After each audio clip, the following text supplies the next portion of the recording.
Okay.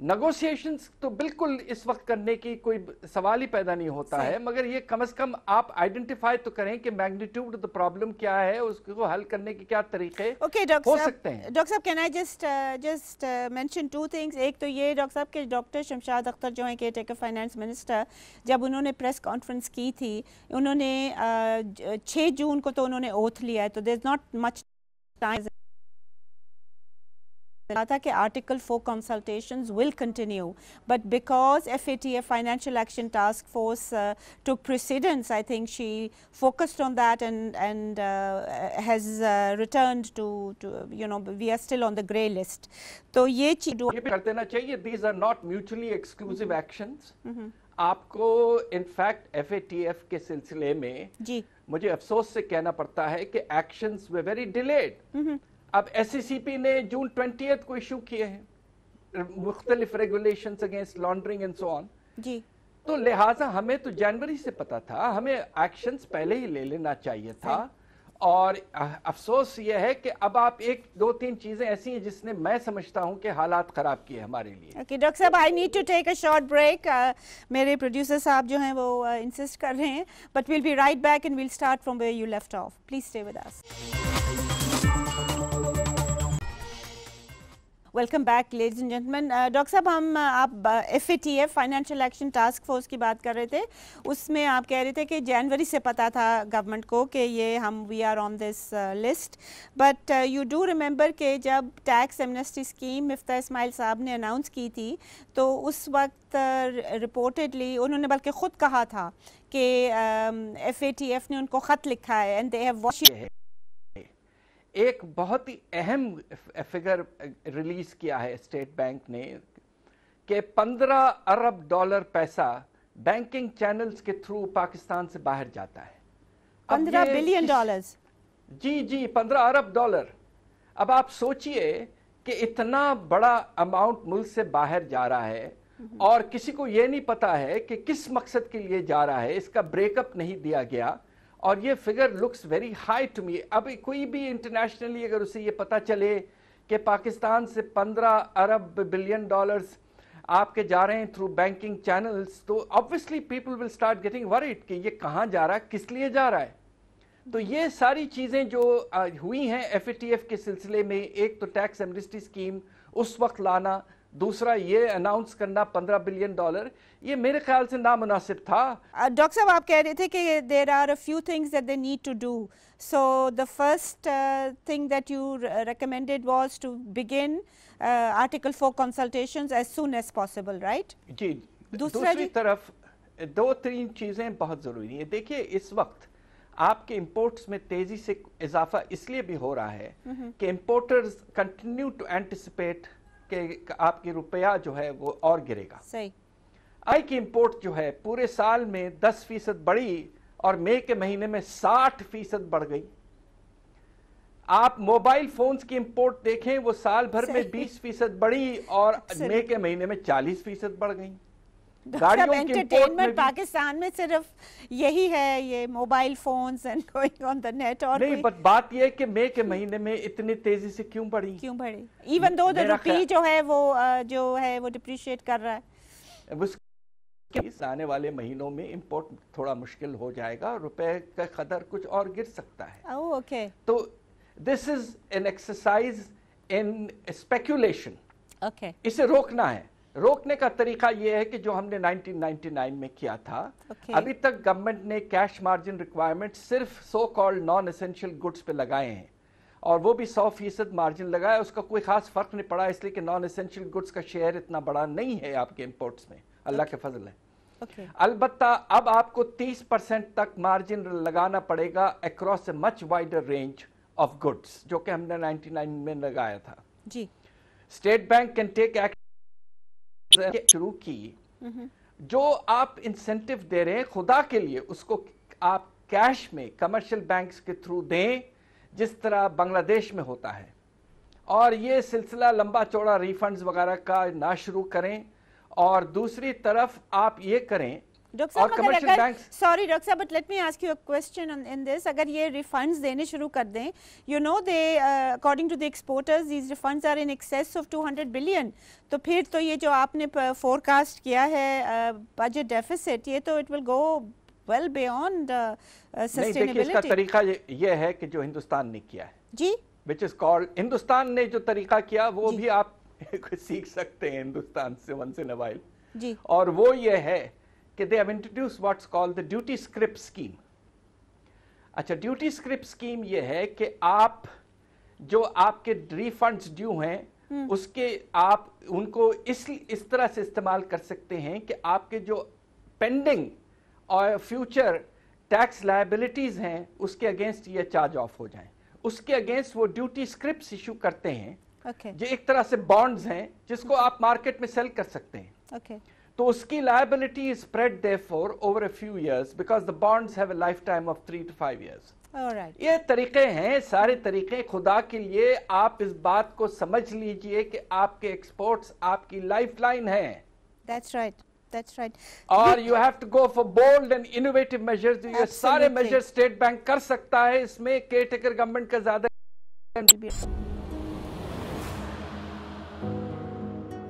You don't know my name, but you know who I am.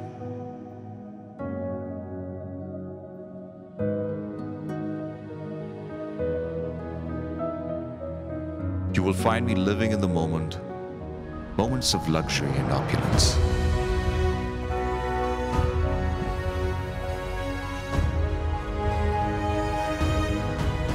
I am an address, a way of life. I am. I am. I am. I am. I am. I'm 18. 18, a place to reflect, a place to relate. A project of Aura Developers in partnership with SAF Group and Kohastan Builders and Developers. For more information, call us on 051 111 11 18 18.